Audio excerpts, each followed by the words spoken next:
दोस्तों मैं ये दूसरे घर में जब शिफ्ट हुआ तो मुझे अंदाज़ हुआ कि परिंदों का भी अब तो घर बदल गया है और मुझे एडजस्ट करने में जब इतनी परेशानियां हो रही हैं तो परिंदों को भी कुछ ना कुछ तो होंगी। और फिर सवाल ये था, एक सबसे बड़ा सवाल ये था कि ब्रीड होगी कि नहीं होगी। जैसे मेरे यहाँ पहले होती थी वैसे होगी कि नहीं होगी, वैसे सेट हो पाएंगे परिंदे, एडजस्ट हो पाएंगे कि नहीं हो पाएंगे इस नई जगह में। दोस्तों मैं गुलरेज उस्मानी वेलकम करता हूं आपका budgies bird and beauty channel में और उम्मीद करता हूं कि आपके बर्ड्स भी बहुत अच्छे होंगे और आप अपने बर्ड्स का बहुत अच्छे से ख्याल भी रख रहे होंगे। दोस्तों आपको तो पता ही होगा, मैं ये दूसरे घर में शिफ्ट हुआ हूं, तो अब इस दौरान ब्रीडिंग में कैसा बदलाव आया, ब्रीडिंग कैसी हुई और परिंदों को कोई नुकसान हुआ कि नहीं हुआ।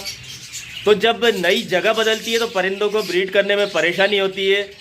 तो दोस्तों आज बात करेंगे मेरे सेटअप की कि परिंदों को कोई परेशानी हुई कि नहीं हुई और ब्रीडिंग में कितना सक्सेस हुए और मुझे क्या लग रहा है। ये जो आप देख रहे हैं ये पिंजरे, ये सब मैंने यहाँ लाके दोबारा कसे, बहुत ज़्यादा मेहनत हुई डबल से। ये वाला पिंजरा भी आप देख रहे हैं, ये सब मैंने कसे हैं यहाँ लाके, और कसते हुए दोबारा मैंने वीडियो इसलिए नहीं बनाया क्योंकि मेरे चैनल पे पहले से अपलोड थे इनके वीडियो। पहले मैंने बजरी का जो आप पिंजरा देख रहे हैं वो वाला ये बनाया, फिर इसको आराम से बनाता रहा। इस वाले को फिर मैं आराम से बनाता रहा धीरे धीरे, और 1 महीना लग गया इसको बनाते बनाते, क्योंकि अब अपना काम अपन खुद ही कर सकते हैं। लेबर भी लगाएंगे तब भी हमें करना पड़ेगा, क्योंकि ये पिंजरे हमें, इन पिंजरों में अपने हिसाब से ही बर्ड्स पालना है, तो इनका काम हमें ही करना है दोस्तों किसी भी हाल में। तो सबसे बड़ी फिक्र यही थी कि परिंदे ब्रीड करेंगे कि नहीं करेंगे। जगह बदल गई है, कहीं ऐसा ना हो कि खुदा न खासा बिल्कुल ही ब्रीड से बिचक जाएं और ऐसे कैसी मटकियाँ लगाना हमारा बेकार जाए। तो दोस्तों ऐसा नहीं हुआ बिल्कुल भी। आप देख रहे हैं कि अच्छे खासे अंडे आए हुए हैं इसमें भी, और मैंने दिखाई दी आपको बजीज़ की प्रोग्रेस भी, तो इसमें भी अच्छे खासे मटकियों में अंडे हैं। तो एक शुरुआत अच्छी है, और जब अंडे आ गए तो फिर तो बाकी तो बस इन्होंने तो शुरुआत कर दी है। अब उसमें से बच्चे निकलें कितने निकलें, कहीं ना कहीं इसमें हमारी भी गलती होती है। अगर बच्चे कम निकलते हैं तो कहीं खाने पीने में हम कम देते हैं। और 1 महीना लगातार बारिश होती रही और ये पिंजरा मैं बनाता रहा धीरे धीरे। जब भी मुझे टाइम मिलता थोड़ा थोड़ा इसे बनाता रहता। और स्लोटेड एंगल है, बस इनमें नट बोल्ट कस के बनाना था इसको।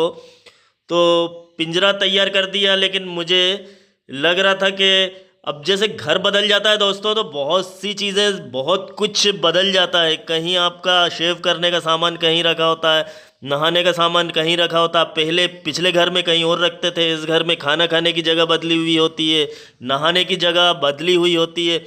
बहुत कुछ अलग अलग लगता है, एकदम अपने आप को सेट करने में, एडजस्ट करने में टाइम लगता है। और फिर मेरे ऊपर डबल दबाव रहता है दोस्तों। कैसा रहता है कि चैनल है, यूट्यूब चैनल है, एक ही होता है ब्रीडिंग करा रहे हैं, हुई या नहीं हुई, लेकिन हमारे यहाँ तो होना ज़रूरी है, ब्रीडिंग भी होना ज़रूरी है, क्योंकि होती रहेगी तो हम दिखाते रहेंगे लोगों को, हम मोटिवेट करते रहेंगे, बताते रहेंगे, शेयर करते रहेंगे। जो हमारे सामने हो रहा है वो हम दिखाते रहेंगे, हमारे साथ जो हो रहा है वो सब कुछ बताते रहेंगे दोस्तों। तो ये सब कंटिन्यू होना ज़रूरी है, ब्रीडिंग भी होना चाहिए, बच्चे भी निकलना चाहिए और तादाद भी बढ़ना चाहिए, और हमें खुद तरक्की भी करते रहना चाहिए थोड़ी बहुत। तो दोस्तों अब बात करते हैं कि जगह बदलने के बाद भी इनकी ब्रीडिंग अच्छी क्यों हुई। तो जहाँ तक मुझे लगता है कि एक तो हम वही थे इनके सामने, हमारे चेहरे वही थे, पालने वाले तो वही थे, जगह बदली थी। दूसरी बात, इनके पिंजरे वैसे के वैसे ही थे। और जैसे अब बजरी को तो मैंने बड़ा केज दे दिया, पहले ये छोटे केज में थे उस घर में। बस बजरी तो कई थोड़ा सा बदला था कि बड़ा केज इनको मिल गया था। बाकी लव बर्ड को तो उसी पिंजरे में रखा है मैंने, उतने ही बड़े पिंजरे में, और वैसा के वैसे ही रखा है। तो एक बात तो ये भी थी दोस्तों, और दूसरा ये कि हमने इन्हें बहुत दिनों बाद मटकियाँ दी थी। वैसे मैं जून में लगा देता था मटकियाँ, और इस बार मैंने बहुत देर में लगाई है दोस्तों। आपने देखा होगा कि जब मैं लव बर्ड की मटकियाँ लगा रहा था तो लव बर्ड नीचे ही मटकियों में बैठे हुए थे। जो मटकियाँ मैं नीचे फर्श पे रखी हुई थी, यानी मैं कुछ तो लगा दी थी और कुछ जो फर्श पे रखी थी, तो वो उन नीचे वाली मटकियों में ही बैठे हुए थे और बार बार उसमें घुस रहे थे और निकल रहे थे। उन्हें बड़ी जल्दी थी कि मैं मटकियाँ लगा दूँ, बहुत बेसब्री से इंतज़ार कर रहे थे वो उनकी मटकियों का और ब्रीडिंग के लिए तैयार बैठे थे पहले से ही। इसलिए ये हुआ दोस्तों कि जब मैंने लव बर्ड की मटकियाँ लगाई तो 21 दिन के अंदर, कल आप देखिए मेरा वीडियो जो मैंने कल अपलोड किया था, 21 दिन के अंदर लव बर्ड की मटकियों में अंडे भी आ गए और 14 कम से कम शायद 14-15 मटकियों में अंडे आ गए दोस्तों। और ऐसा ही बजरी तोतों का भी हुआ है, 20 के करीब मटकियों में इनमें भी अंडे आ गए हैं।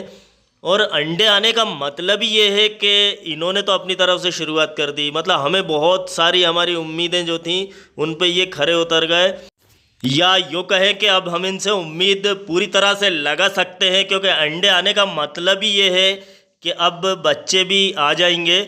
और अंडे आने का मतलब एक और ये है कि लव बर्ड ने शुरुआत कर दी ब्रीडिंग में, दिलचस्प भी है। अब खुदा न खास्ता अंडों में ही कोई परेशानी है या कमी है या हमारी कोई वजह से हम उतना जैसे ख्याल नहीं रख पाए हों, जब मकान शिफ्ट किया था तो उतना अच्छा इनको फूड नहीं दे पाए हों, फीड नहीं दे पाए हों, तो दोस्तों ये हो सकता है। बाकी इन्होंने अपनी तरफ से कोई कमी नहीं करी है, अंडे दिए हैं और अंडे इसलिए दिए हैं इन्होंने ताकि ये आगे अपनी पैदावार आगे बढ़ा सकें। और जब ऐसा कुछ होता है दोस्तों तो हौसला और बढ़ जाता है, फिर और ज़्यादा खुशी होती है, तो हम लोग और ज़्यादा मेहनत करते हैं। अब जो और कमी थी तो मैं और पूरी करने की कोशिश करूँगा, अच्छे से अच्छा इन्हें खिलाने की कोशिश करूँगा ताकि जो कमियाँ रह गई थी वो पूरी हो सकें। और जब ये अपने लिए कर रहे हैं तो हमें तो और ज़्यादा इनके लिए करना चाहिए। ये करें या नहीं करें, हमने तो इन्हें पाला है दोस्तों, तो इनको तो हमें पाल के रखना है और इनका ख्याल भी रखना हमारा काम है। ब्रीड करना नहीं करना एक अलग बात है, ये हमारा एक शौक़ है और इसे ज़िंदा रहना चाहिए। और दोस्तों हाँ, अब बात करते हैं फिंच की। तो फिंच की प्रोग्रेस कोई ख़ास नहीं है।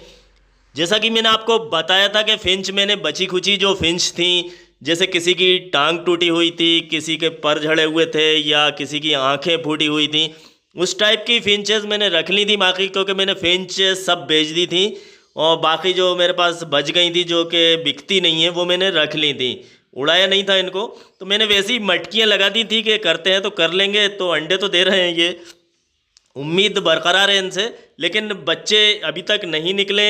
अंडे ख़राब कर दिए हैं कुछ, एक अंडा जैसे इसका उधर पड़ा हुआ है, बैठ रहे हैं नहीं बैठ रहे हैं, बैठने की तलाश में है। हालांकि अभी इनसे मैंने उम्मीद नहीं छोड़ी है, इनको और अच्छा खिलाऊंगा पिलाऊंगा और कोशिश करूंगा कि मल्टीविटामिन और कैल्शियम वगैरह इनको देता रहूं।